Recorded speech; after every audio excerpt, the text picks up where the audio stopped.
Orang yang hidup jauh dari Tuhan akan berakibat fatal bagi orang tersebut. Tetapi orang yang rindu akan Tuhan akan mengalami kasih karunia Tuhan dalam kehidupannya.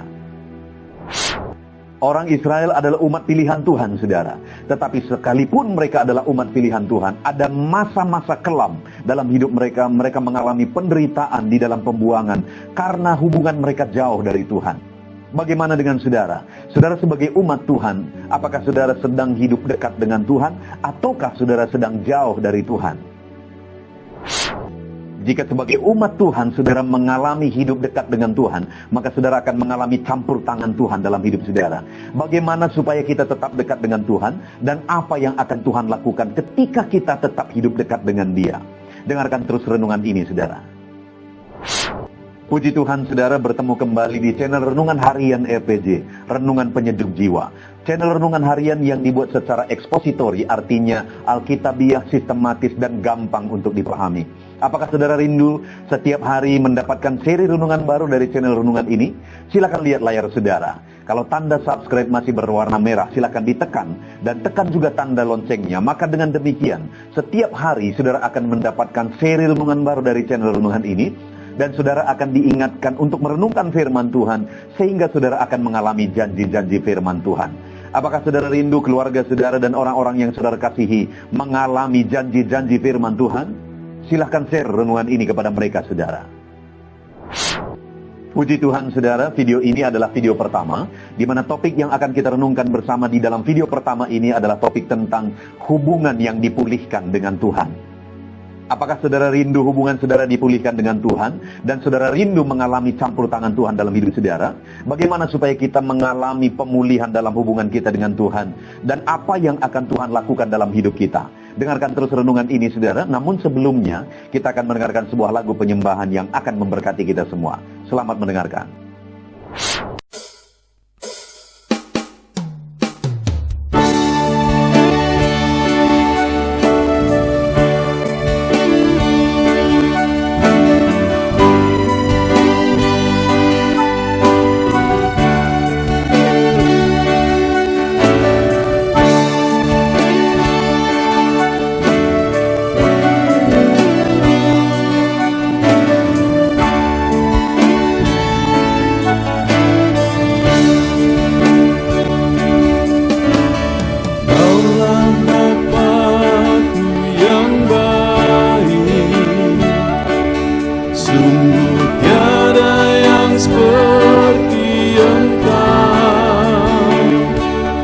Bersyukur ku mengenalmu sebagai Bapakku. Kaulah Bapakku yang baik. Saat ku panggil kau Bapa, kau ada. Ini ku berseru Bapa, kau hadir.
Puji Tuhan saudara, sebuah lagu penyembahan yang indah yang tentu saja telah memberkati setiap saudara.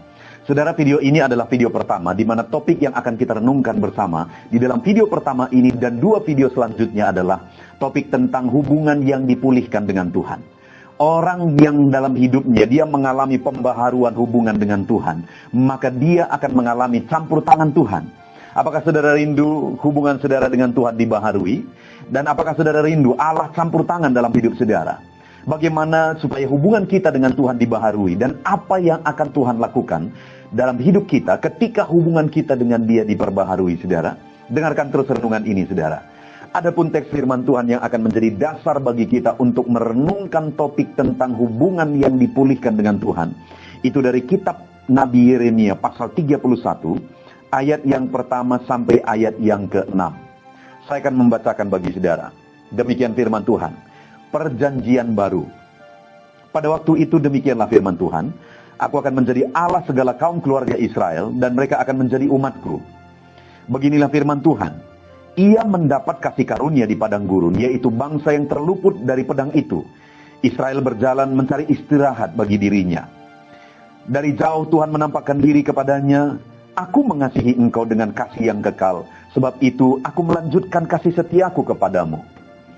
Aku akan membangun engkau kembali sehingga engkau dibangun, hai anak darah Israel. Engkau akan menghiasi dirimu kembali dengan rebana dan akan tampil dalam tari-tarian orang yang bersukaria. Engkau akan membuat kebun anggur kembali di gunung-gunung Samaria. Ya, orang yang membuatnya akan memetik hasilnya pula. Sungguh akan datang harinya bahwa para penjaga akan berseru di gunung Efraim. Ayo, marilah kita naik ke gunung Sion, kepada Tuhan Allah kita. Puji Tuhan, saudara. Saudara, teks ini berisi tentang hubungan umatnya yang dibaharui dengan Tuhan. Adapun latar belakangnya di sini, saudara, di mana orang Israel sedang ada di dalam pembuangan Babel. Mereka sedang menderita di sana. Mereka sedang sangat mengalami kesusahan di sana. Dan itu terjadi kenapa, saudara? Kalau saudara baca di pasal-pasal sebelumnya, itu karena mereka hidup menyembah berhala, sekalipun mereka adalah umat Tuhan. Intinya, saudara, sekalipun mereka umat Tuhan, mereka jauh dari Tuhan. Mereka tidak mendengarkan teguran nabi-nabi mereka yang asli, tetapi mereka malah suka mendengarkan nabi-nabi yang palsu, yang suka memberi nubuatan-nubuatan yang enak didengar, saudara. Sedangkan nabi mereka seperti Yeremia memberi teguran kepada mereka, tetapi mereka tidak terima. Sampai singkat cerita, akhirnya mereka dibuang ke Babel, diizinkan Tuhan ditawan di Babel, dan mereka menderita di sana, saudara. Dan kemudian juga, saudara, bahwa Allah sudah menetapkan bahwa mereka akan mengalami penawanan di Babel selama 70 tahun. Itu waktu yang sangat lama, dan itu diakibatkan oleh karena mereka jauh dari Tuhan. Saudara, seringkali dalam kehidupan manusia, penderitaan itu terjadi karena umat manusia jauh dari Tuhan.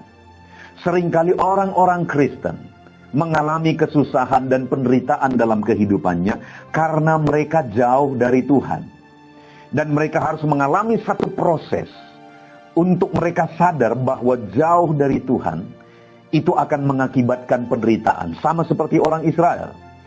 Pada masa itu Tuhan mengizinkan mereka menderita di pembuangan di Babel, supaya mereka sadar bahwa jika mereka jauh dari Tuhan, itu hanya akan berakibat penderitaan. Sampai akhirnya 70 tahun, waktu yang begitu lama, mereka harus menderita di sana. Mereka harus mengalami tekanan di bawah penjajahan, di bawah penawanan bangsa Babel, saudara. Lalu kemudian, saudara, masuk ke pasal 31 ini. Di ayat 1 di sana dikatakan, pada waktu itu demikianlah firman Tuhan, aku akan menjadi Allah segala kaum keluarga Israel, dan mereka akan menjadi umatku. Kalau kita baca ayat ini, saudara, agak aneh. Kenapa? Karena di ayat 1 ini dikatakan bahwa aku akan menjadi Allah segala kaum keluarga Israel, dan mereka akan menjadi umatku. Jadi Tuhan mengatakan bahwa aku akan menjadi Allah mereka, dan mereka akan menjadi umatku. Dan itu masih di masa depan. Padahal mereka adalah umat Tuhan. Mereka adalah bangsa Israel, umat pilihan Tuhan. Kenapa di ayat 1 ini Tuhan menegaskan bahwa mereka akan menjadi umatku dan aku akan menjadi Allah mereka? Dan kemudian di perikopnya dibuat perjanjian baru. Karena ini memang saudara, nubuatan terhadap perjanjian baru. Tetapi selain nubuatan terhadap perjanjian baru, ini juga nubuatan terhadap kebebasan mereka nanti dari Babel. Dan itu terjadi saudara, saat hubungan mereka diperbaharui. Sekalipun selama ini mereka adalah umat pilihan, tetapi ternyata hubungan mereka dengan Tuhan rusak, saudara. Karena mereka jauh dari Tuhan, mereka menjadi penyembah berhala. Dan berakibat mereka harus menderita, mereka harus ditawan. Dan kemudian Tuhan mau menegaskan bahwa akan ada waktunya hubungan yang rusak, hubungan yang jauh itu akan dipulihkan kembali. Sehingga Tuhan menegaskan bahwa mereka akan menjadi umatku, aku akan menjadi Allah mereka. Jadi sekalipun mereka dilabel sebagai umat Tuhan, umat pilihan Tuhan, keturunan Abraham, sebenarnya ketika mereka jauh dari Tuhan, bagi Tuhan, mereka bukan benar-benar umatnya dari sisi hubungan dengan mereka. Karena mereka jauh dari Tuhan. Sehingga Tuhan berkata, mereka akan menjadi umatku dan aku akan menjadi Allah mereka. Dan kapan itu terjadi, saudara? Kita lompat ke ayat 6. Di sana dikatakan, sungguh akan datang harinya. Tadi dikatakan bahwa mereka akan menjadi umatku dan aku akan menjadi Allah mereka. Dan kemudian ayat 6 dikatakan, sungguh akan datang harinya, bahwa para penjaga akan berseru di gunung Efraim, ayo marilah naik ke gunung Sion kepada Tuhan Allah kita. Jadi kapan hubungan mereka dengan Tuhan dibaharui, saudara? Saat mereka punya kerinduan kepada Allah. Mereka punya kerinduan untuk datang kepada Tuhan. Karena di ayat 6 ini dikatakan akan datang harinya bahwa para penjaga akan berseru di gunung Efraim. Apa kata mereka, saudara? Ayo marilah kita naik ke gunung Sion kepada Tuhan Allah kita. Jadi mereka akan berseru, mari kita datang kepada Tuhan. Mari kita mendekat kepada Tuhan. Dan saat kerinduan kepada Tuhan itu muncul dalam hati mereka, kerinduan kepada Tuhan itu bertumbuh dalam hidup mereka, dan mereka datang kepada Tuhan, mendekat kepada Tuhan. Saat itulah firman Allah berkata bahwa mereka akan menjadi umatku, aku akan menjadi Allah mereka. Saat ini, saudara, ketika saudara menjadi orang Kristen, dan saudara menjadi anggota di satu gereja, menjadi jemaat di satu gereja, itu tidak menjadi jaminan saudara otomatis menjadi umat Tuhan. Karena orang Israel, sekalipun mereka umat pilihan, mereka keturunan Abraham, tapi kalimat Allah berkata bahwa mereka akan menjadi umatku dan aku akan menjadi Allah mereka. Jadi sekalipun mereka selama ini sebagai umat pilihan bagi Tuhan, karena mereka menyembah berhala, karena mereka jauh dari Tuhan, mereka bukan umat yang sesungguhnya. Sampai akhirnya mereka akan menjadi umat Tuhan yang sesungguhnya ketika mereka berkata, mari kita datang kepada Tuhan. Ketika mereka rindu Tuhan dan datang mendekat kepada Tuhan. Itu juga artinya, saudara, bahwa saudara akan menjadi umat Tuhan yang sesungguhnya jika dalam kehidupan saudara, saudara rindu akan Tuhan dan saudara datang selalu mendekat kepada Tuhan. Umat-umat Tuhan yang sesungguhnya adalah orang yang merindukan Tuhan dan orang yang mendekat kepada Tuhan. Pertanyaannya saat ini, saudara, sedekat apa saudara dengan Tuhan? Serindu apa saudara kepada Tuhan? Atau jangan-jangan seperti orang Israel yang punya predikat sebagai umat pilihan, tapi sebenarnya mereka rusak. Hubungan mereka dengan Tuhan rusak dan mereka jauh dari Tuhan. Jangan-jangan demikian juga dengan saudara. Saudara orang yang disebut sebagai orang Kristen, saudara menjadi jemaat di satu gereja, atau bahkan mungkin saudara adalah para pelayan, tetapi hidup saudara jauh dari Tuhan. Tuhan berkata kepada orang Israel bahwa mereka akan menjadi umatnya yang sesungguhnya ketika mereka rindu akan Tuhan. Ketika mereka berkata, mari kita datang kepada Tuhan. Ketika mereka mendekat kepada Tuhan. Sedekat apa saudara kepada Tuhan? Apakah saudara saat ini merindukan Tuhan dalam kehidupan saudara? Saudara umat Tuhan yang sesungguhnya, jika saudara memiliki kerinduan kepada Tuhan dalam kehidupan saudara, dan saudara mendekatkan diri saudara kepada Tuhan. Dan yang saya rindu kita belajar saudara, di video pertama ini dan 2 video selanjutnya adalah, apa yang Tuhan lakukan kepada umatnya, ketika hubungan umatnya dengan dia dipulihkan. Ketika umatnya rindu akan dia, dan mereka datang mendekat kepada dia. Hal pertama yang akan Tuhan kerjakan dan akan dialami oleh umatnya, yang akan kita belajar di dalam video ini saudara, kita kembali lihat. Ketika di ayat 1 Tuhan berkata bahwa mereka akan menjadi umatku dan aku menjadi Allah mereka. Dan ayat 6 ditegaskan bahwa itu akan terjadi ketika mereka rindu akan Tuhan dan ketika mereka mendekat kepada Tuhan. Maka ayat 2, hal pertama yang akan Tuhan kerjakan dan akan terjadi dalam kehidupan umatnya, itu ada di ayat yang kedua saudara. Beginilah firman Tuhan, ia mendapat kasih karunia di padang gurun, yaitu bangsa yang terluput dari pedang itu. Israel berjalan mencari istirahat bagi dirinya. Setelah firman Allah menegaskan bahwa hubungan umatnya dengan dia akan dipulihkan, ketika umatnya rindu akan dia dan mendekat kepada dia, maka yang akan terjadi adalah bahwa ia akan mendapat kasih karunia di padang gurun, yaitu bangsa yang terluput dari pedang itu. Israel berjalan mencari istirahat bagi dirinya sendiri. Jika umatnya tetap dekat dengan dia, hubungan umatnya dengan dia dipulihkan dan dibaharui dari hari ke hari saudara, maka sekalipun umatnya ada dalam situasi seperti di padang gurun, dikatakan di sini bahwa mereka akan mendapat kasih karunia di padang gurun. Sekalipun mereka ada dalam kondisi dan keadaan seperti di padang gurun, sulit, gersang, dan susah, saudara, yaitu bangsa yang terluput dari pedang, artinya mereka sedang menghadapi masalah, peperangan, kesulitan, saudara, tetapi mereka terluput juga. Dan sekalipun mereka ada di padang gurun, dikatakan tadi, saudara, bahwa ia mendapat kasih karunia. Kasih karunia Allah itu saudara adalah sesuatu yang sangat penting dalam kehidupan kita. Karena apapun keadaannya, apapun kondisinya, jika kasih karunia Allah bekerja di sana, maka segala keadaan bisa berubah. Maka situasi yang paling sulit sekalipun bisa berubah menjadi baik, saudara.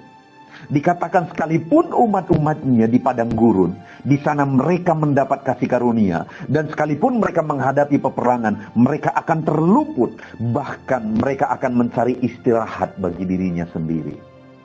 Jika di dalam kehidupan kita, saudara, kita memiliki hubungan yang dekat dengan Tuhan, rindu akan Tuhan, dan kita selalu hidup mendekatkan diri kepada Tuhan, hubungan kita dengan dia dibaharui dari sehari ke sehari, maka dengar saudara, kita akan mengalami kasih karunia Tuhan dalam segala kondisi kehidupan kita.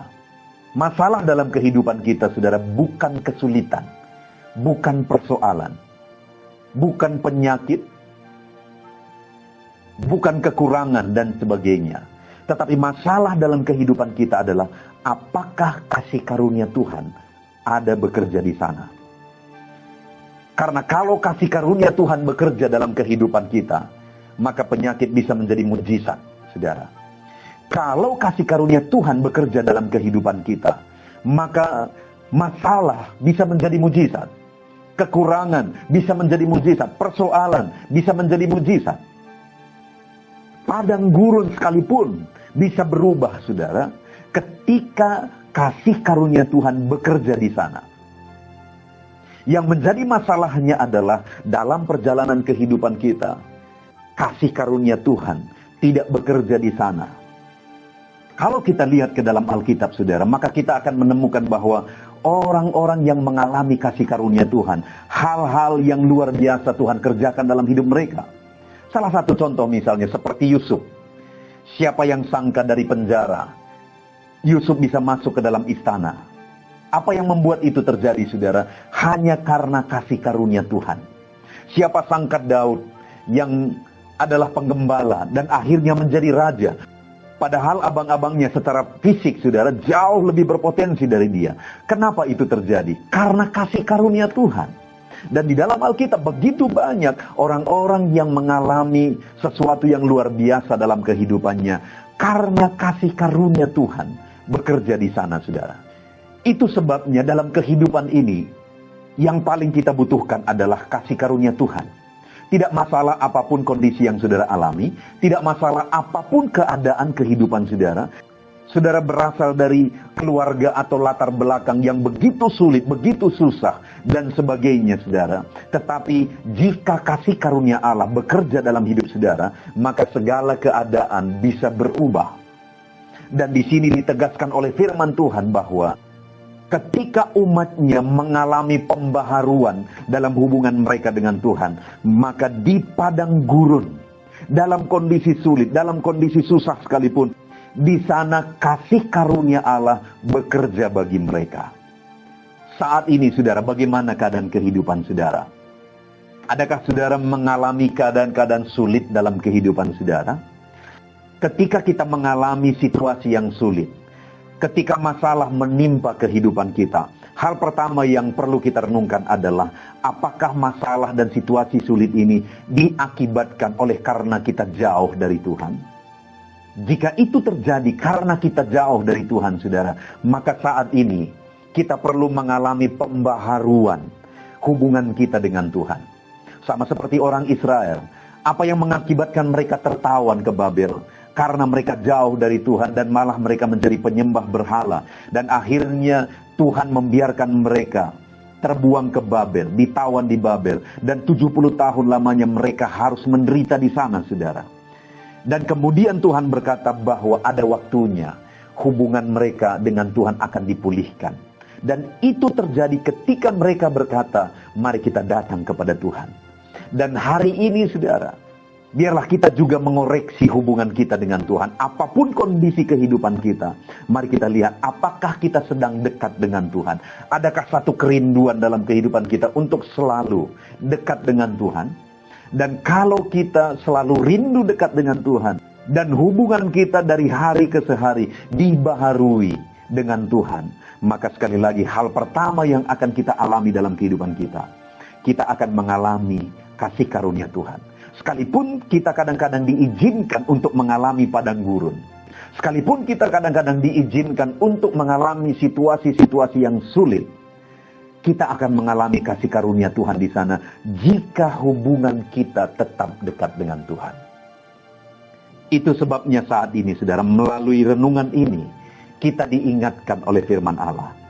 Bagaimana dengan hubungan kita dengan Tuhan? Adakah kita semuanya sedang dekat dengan Tuhan? Atau jangan-jangan kita sedang jauh dari Tuhan? Jauh dari Tuhan akan berakibat fatal bagi kehidupan kita, saudara. Sama seperti orang Israel. Tetapi hubungan yang dekat dengan Tuhan akan berakibat kasih karunia Tuhan akan dinyatakan dalam kehidupan kita. Itu sebabnya mari kita mengalami pembaharuan hubungan kita dengan Tuhan. Bagaimana supaya hubungan kita dibaharui dengan Tuhan, saudara? Rindukan Tuhan selalu. Dan dekatkan diri saudara kepada Tuhan. Ketika kita hidup dekat dengan Tuhan, sama seperti orang Israel, Tuhan sendiri berkata, mereka akan menjadi umatku, aku akan menjadi Allah mereka.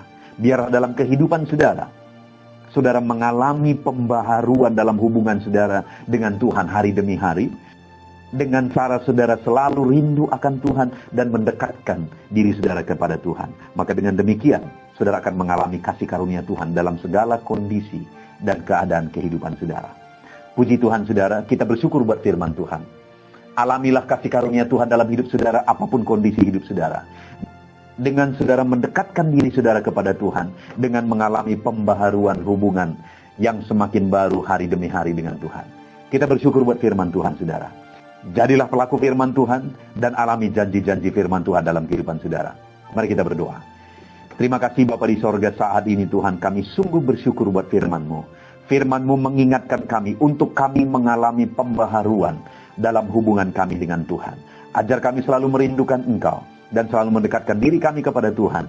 Maka kami percaya kasih karunia Tuhan menjadi bagian kami. Terima kasih Bapa yang baik, kami bersyukur buat firman-Mu. Di dalam nama Tuhan Yesus Kristus kami bersyukur dan berdoa. Amin. Puji Tuhan saudara. Tentunya renungan penyejuk jiwa hari ini sudah menjadi berkat bagi setiap saudara yang menyaksikan. Mari kita terapkan firman Tuhan dan raih janji firman Tuhan dalam kehidupan kita sehari-hari. Dan jangan lupa saudara, perkembangan channel ini tidak terlepas dari partisipasi saudara untuk mensubscribe, like, mengkomen, dan men-share kepada lebih banyak orang. Terima kasih buat partisipasi saudara. Tuhan Yesus memberkati.